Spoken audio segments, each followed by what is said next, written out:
Inihayag ni Police Regional Office 11 Director Police Brigadier General Nicolas Torre III na nagtatago lang sa loob ng 30 hektaryang compound ng Kingdom of Jesus Christ o KOJC Group sa Barangay Buhangin, Davao City ang religious group leader na si Apollo Kibuloy.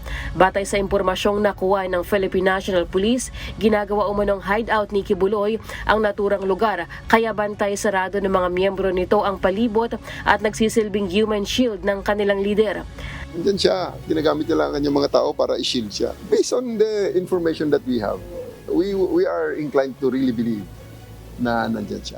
Pero sa Senate hearing noong August 5, sinabi ng abogado ni Kibuloy na si Attorney Israelito Torion na hindi nila itinatago ang religious group leader. Imposible naman kung nandun talaga si pastor. May casing naman sila eh. Alam naman nila eh. Meron naman sila mga tao nandun sa gilid, nandun sa ilan yung tao nandun eh. Kinondena rin ng KOJC ang tila pagkakampo na ng mga pulis malapit sa kanilang compound na anila ay nagdudulot ng takot sa kanilang mga miyembro. Sagot ng pulisya, bahagi ito ng kanilang operasyon para mahuli si Kibuloy at 4 na iba pa na may warrant of arrest sa kasong human trafficking at sexual abuse.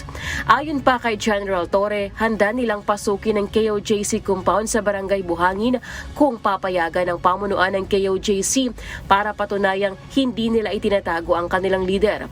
Mahigit 1,000 pulis umano na walang armas ang maaari nilang i-deploy para galugarin ang bawat sulok ng compound.